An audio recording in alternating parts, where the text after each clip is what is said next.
अस्सलाम वालेकुम बच्चों, क्या हाल चाल।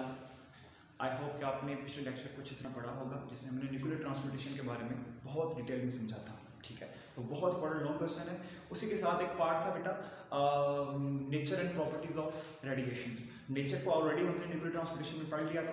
प्रॉपर्टीज में दो प्रॉपर्टीज रह गई थी उसकी, आयोनाइजेशन इफेक्ट और पेनिट्रेशन पावर या पेनिट्रेशन एबिलिटी। तो मैं सिर्फ हल्का सा उसका रिव्यू दे देता हूँ, उसके बाद प्रॉपर अपना आज का लेक्चर शुरू करते हैं। आयोनाइजिंग जो इफेक्ट होता है रेडिएशन का, इसका मतलब ये है कि जब कोई रेडिएशन अल्फा बीटा या गामा रेडिएशन मैटर में से पास करती है, मान लो किसी गैस में से पास कर रही है, तो वो उसके एटम्स को में से इलेक्ट्रॉन्स को निकाल के उनको आइंस में कन्वर्ट करती है या नहीं करती, ज़्यादा कन्वर्ट कर रही है या कम कन्वर्ट कर रही है। ठीक है, मतलब पॉजिटिव आइंस और नेगेटिव आइंस बना रही है या नहीं बना रही। ठीक है, इस चीज़ को बोलते हैं हम लोग आयोनाइजेशन। और अगर रेडिएशन में ये पावर ज़्यादा है कि वो ज़्यादा आइंस क्रिएट कर रही है तो हम कहेंगे उसका आयोनाइजिंग इफेक्ट ज़्यादा है, और अगर कम है तो हम कहेंगे कम है। अगर हम देखें तो किन रेडिएशन में आयोनाइजिंग इफेक्ट ज़्यादा होता है, तो हमें मिलता है कि अल्फा रेडिएशन में ये सबसे ज़्यादा होता है, बीटा में उससे कम होता है और गामा में सबसे कम होता है। अल्फा में क्यों ज़्यादा होता है? अल्फा का चार्ज ज़्यादा होता है। ठीक है, हमने पढ़ा हुआ है इसकी नेचर में, हमने जब अल्फा डिके पढ़ा था तो हमने पढ़ा था कि इसका चार्ज ज़्यादा होता है, 2 इलेक्ट्रॉन जितना चार्ज होता है और चार्ज होता भी पॉजिटिव है। ठीक है, और दूसरा इसका मैस बहुत ज़्यादा होता है, 4 AMU इसका मैस होता है, 2 प्रोटॉन और 2 न्यूट्रॉन से आता है जो। इस वजह से जब ये चार्ज की वजह से ये मैटर से इसका इंटरेक्शन बड़ा अच्छा होता है, ये मैटर को अपनी तरफ अट्रैक्ट कर लेता है। ठीक है, और दूसरा मैस की ज़्यादा होने की वजह से इसका मोमेंटम बहुत ज़्यादा होता है, इसके पास एनर्जी बहुत ज़्यादा होती है। तो जब ये किसी पार्टिकल को हिट करते हैं, किसी एटम को हिट करते हैं, तो उसमें से इलेक्ट्रॉन्स को नॉक कर देते हैं, नॉक आउट कर देते हैं, बाहर निकाल देते हैं। इस वजह से ये उसको आयोनाइज करने में कामयाब हो जाते हैं। इसलिए अल्फा पार्टिकल्स की आयोनाइजिंग पावर सबसे ज़्यादा, फिर उसके बाद बीटा पार्टिकल्स की, क्योंकि उसका मैस भी कम है और चार्ज भी कम है, और उसके सबसे कम होती है गामा पार्टिकल्स की या गामा रेडिएशंस की, क्योंकि ना उनका कुछ मैस होता है ना ही उनका कुछ चार्ज होता है। अब आते हैं दूसरी प्रॉपर्टी की तरफ, और वो थी पेनिट्रेटिंग एबिलिटी या पेनिट्रेटिंग पावर। मतलब अगर हम रेडिएशन को पास करवाएं मैटर में से तो उसमें से वो कितना पेनिट्रेट कर सकती हैं, ये उसकी पेनिट्रेशन पावर या पेनिट्रेशन एबिलिटी है। अल्फा पार्टिकल्स की सबसे कम होती है क्योंकि वो अपनी सारी एनर्जी आयोनाइजेशन में खो देते हैं, इसलिए उनकी सबसे कम होती है। बीटा पार्टिकल्स की उनसे थोड़ी ज़्यादा होती है क्योंकि उनकी आयोनाइजेशन पावर थोड़ी कम है ना, इसलिए वो पेनिट्रेट कर सकते हैं। और सबसे ज़्यादा किसकी पेनिट्रेशन पावर होती है किसी रेडिएशन की, तो उसका आंसर है गामा रेडिएशन। गामा रेडिएशन या गामा रेडिएशंस पेनिट्रेशन सबसे ज़्यादा करती हैं। उसकी वजह ये होती है कि उनका ना तो कोई चार्ज होता है ना उनका कुछ मैस होता है। सबसे इंपॉर्टेंट बात ये कि वो बहुत तेज़ स्पीड से मूव करती हैं, दे can travel with speed of light.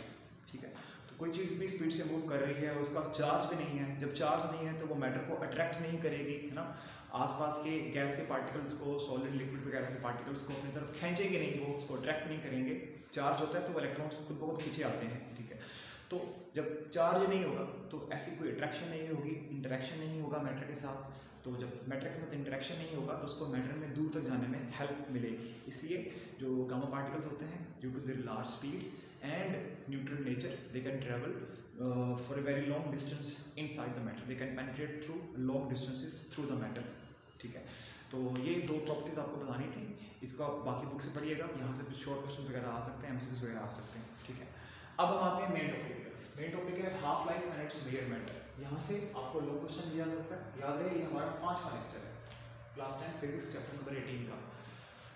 Half life और इसकी मेजरमेंट में अगर हम इसको एक लॉन्ग के पैटर्न में आपको करवा देते हैं तो शॉर्ट क्वेश्चन आते हैं या कुछ और आता है तो आप इसको बड़े आराम से मैनेज कर लेंगे।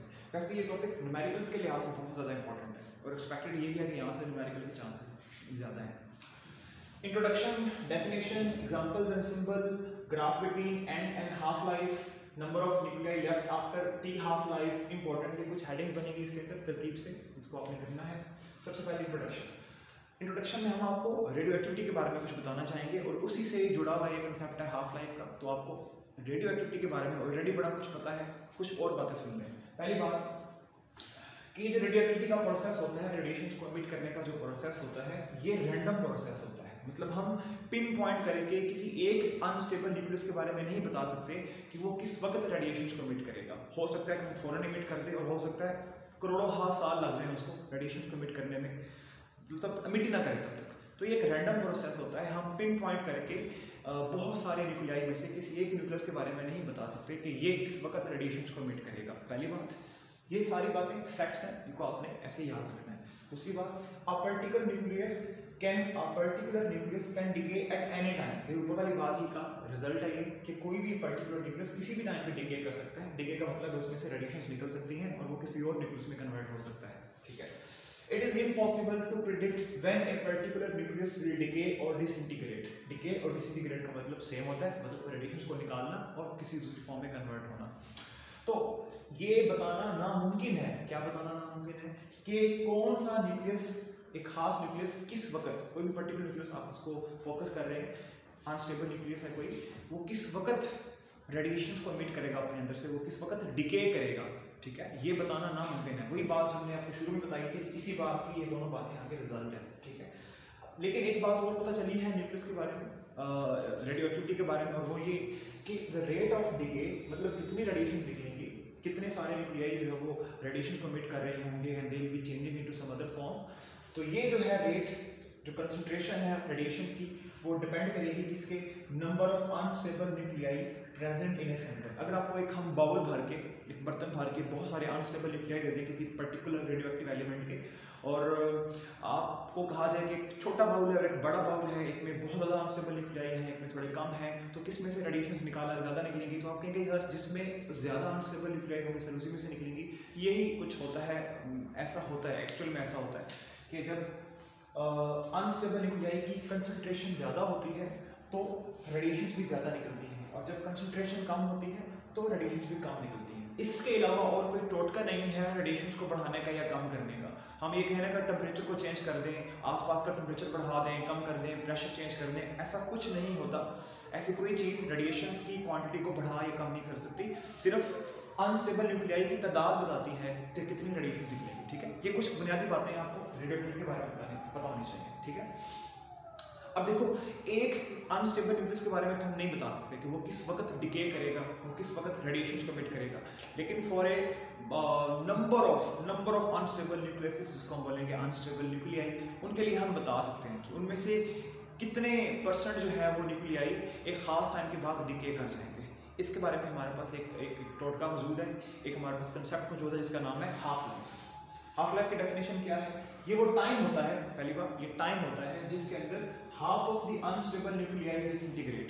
किसी भी रेडियोएक्टिव एलिमेंट का आपने कोई सैंपल लिया हुआ है, उसमें बेतहाशा करोड़हा उसमें अनस्टेबल न्यूक्लियाई हैं, तो आधे न्यूक्लियाई एक खास टाइम के बाद जिसको बोलेंगे हाफ लाइफ, उसके बाद आधे न्यूक्लियाई जो है वो डिसइंटीग्रेट कर जाएंगे। डिसइंटीग्रेट का मतलब है डिके कर जाएंगे, रेडिएशन को निकाल लेंगे और किसी और फॉर्म में चले जाएंगे, ठीक है। तो वो टाइम जिसमें एक अनस्टेबल न्यूक्लियाई जो है वो उसकी जो आधी क्वांटिटी होती है वो आधा रह जाता है और आधा किसी और फॉर्म में कन्वर्ट हो जाता है बाय इमिशन ऑफ रेडिएशन, मतलब डिके कर जाता है, उसे बोलते हैं हाफ लाइफ, ठीक है।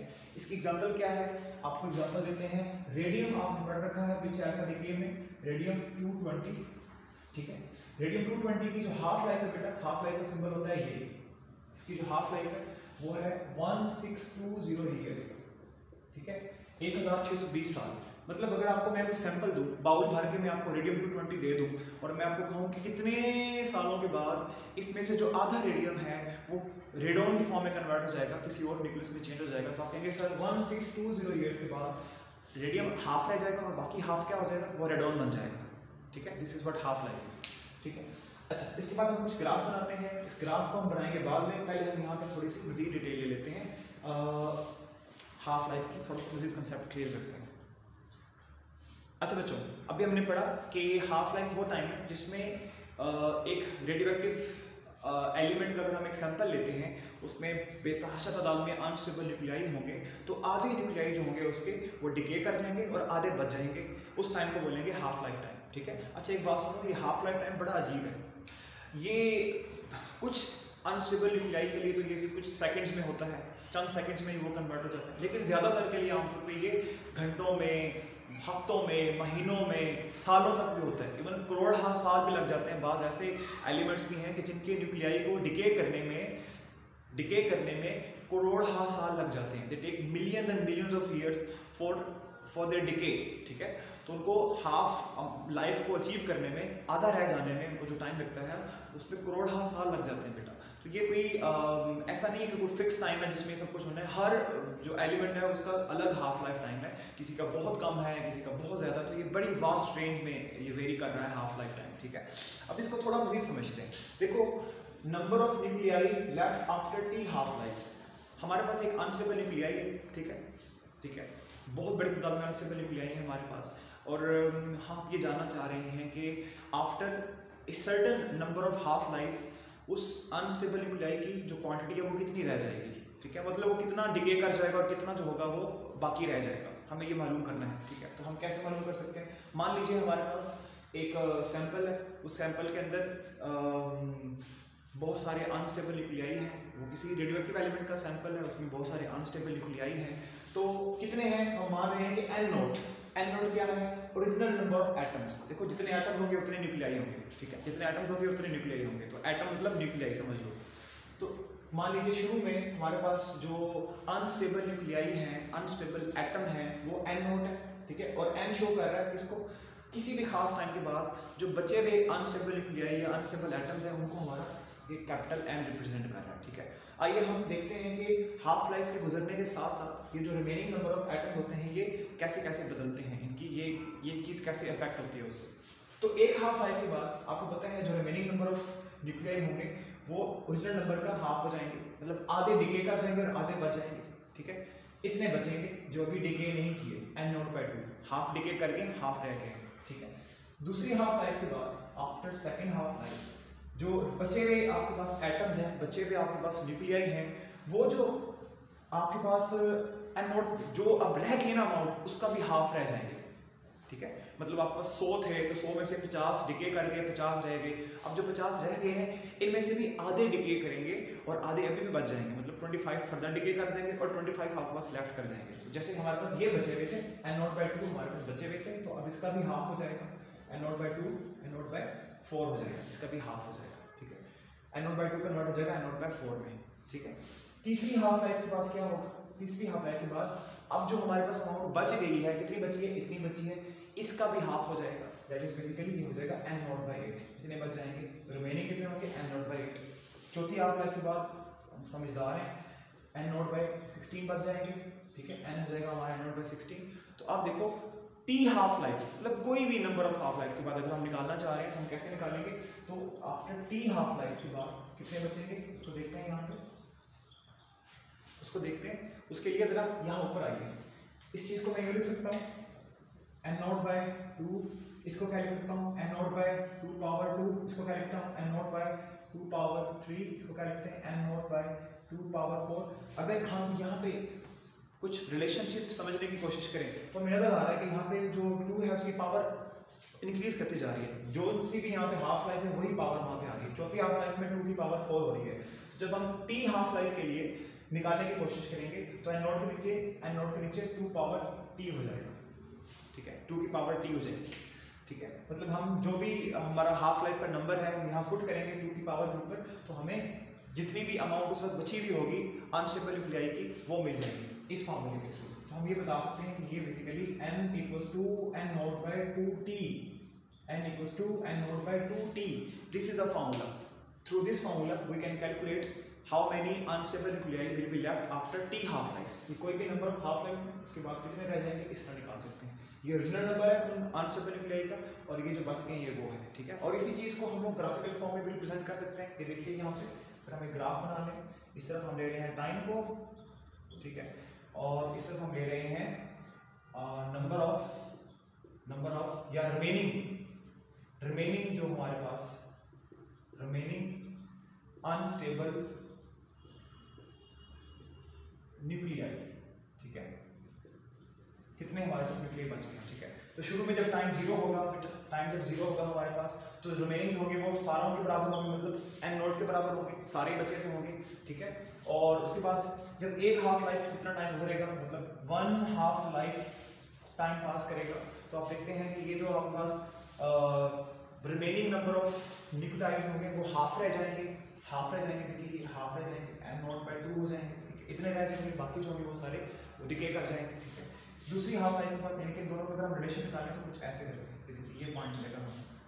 दूसरी हाफ लाइफ के बाद सेकंड हाफ लाइफ के बाद कितने बचेंगे? जो बच गए उनका हाफ, तो इनका हाफ ये देखिए एन नॉट बाई 4 इतने बच जाएंगे। तो ये एक पॉइंट आ जाएगा हमारे पास, इस टाइम के अकॉर्डिंगली हमें ये अमाउंट मिल रही होगी। तीसरी हाफ लाइफ के बाद कितने बचेंगे, जो बच गए उसका हाफ, ठीक है, n नॉट पर 8 बचेंगे, ठीक है। तो ये देखिए हमारे पास एक और ग्राफ आ जाएगा, ठीक है। अब हम क्या करेंगे, सारे पॉइंट्स को जोड़ दें आपस में, तो हमें कुछ ऐसा ग्राफ मिलेगा, ये देखिए ऐसा। तो ये देखिए आप, ये जो ग्राफ है ये हमें ये बता रहा है कि जैसे जैसे टाइम पास करी जा रहा है वैसे वैसे कैसे कैसे जो अनस्टेबल न्यूक्लियाई हैं उनकी क्वांटिटी में चेंज आ रहा है, ठीक है। और ये ग्राफ में ये भी बता रहा है कि जो रेट ऑफ एक्टिविटी है वो डिक्रीज कर रहा है। शुरू में बहुत ज़्यादा तेज़ी के साथ ग्राफ नीचे आया, उसके बाद देखिए ये इसका स्लोप घटता चला जा रहा है, ये फ्लैट होता चला जा रहा है। मतलब अब कम से कम जो न्यूक्लियाई हैं वो, क्योंकि अब बच कम गए हैं ना, हर दफ़ा जब डिके होके आधे रह रहे हैं तो देखिए हाफ होते होते होते तो क्वांटिटी की बहुत ज़्यादा कम हो रही है। हमने यहाँ पढ़ रखा है पीछे कि जितने ज़्यादा न्यूक्लियाई होंगे अनस्टेबल उतने ही ज़्यादा रेडिएशंस निकलेंगी, ठीक है, उतना ही ज़्यादा डिके होगा। तो आप देखिए यहाँ पे चूँकि ऐसा जैसे जैसे नीचे आ रहे हैं वैसे वैसे जो क्वांटिटी है अनस्टेबल न्यूक्लियाई की वो घटती चली जा रही है, इसलिए डिके रेट भी घटता चला जा रहा है और आपको स्लोप जो है ना फ्लैट होता हुआ दिखाई दे रहा है। ये पहले बहुत तेज़ी से नीचे आया, उसके बाद देखिए ये बिल्कुल ऐसे फ्लैट होना शुरू हो गया और आगे आप देखेंगे तो ये कुछ ऐसे ही जाएगा, ऐसे करके फ्लैट होता चला जाएगा, ठीक है। यानी कि इसका मतलब पता क्या है, इसका मतलब ये है कि आगे पे बहुत ही कम तादाद के अंदर जो आपके न्यूक्लियाई होंगे वो चेंज हो रहे होंगे दूसरी फॉर्म के अंदर, ठीक है, वो डिके कर रहे होंगे क्योंकि बच थोड़े जाएंगे ना, जब थोड़े बचेंगे तो बहुत ही कम आगे दूसरी फॉर्म के अंदर कन्वर्ट होंगे, ठीक है। और ये जो लाइन है ये कभी भी इस नीचे वाली लाइन को, हॉरिजॉन्टल लाइन को टच नहीं करेगी, जिसका मतलब ये है कि हम ये बता ही नहीं सकते कि किस वक्त सारे के सारे जो अनस्टेबल न्यूक्लियाई हैं वो जीरो हो जाएंगे, क्योंकि ये हमेशा ऐसे एक टाइम आएगा जब ये बिल्कुल एक्स एक्सिस के पैरेलल चलना शुरू हो जाएगी पर इसको टच नहीं करेंगे, जिसका सिंपल मतलब ये है कि ये बताना इम्पॉसिबल है किस टाइम सारे के सारे जो न्यूक्लियाई हैं वो डिसइंटीग्रेट होंगे, डिके करेंगे, ठीक है। तो ये हमने इस चीज़ को यहाँ पे हमने प्लॉट कर लिया है, ठीक है। This is what all about half life is. Half life वो टाइम होता है जिसके अंदर एक अनस्टेबल या रेडियो एक्टिव एलिमेंट के जो न्यूक्लियाई होते हैं वो आधे रह जाते हैं और आधे डिके कर जाते हैं, उस टाइम को बोलते हैं हाफ लाइफ टाइम, ठीक है।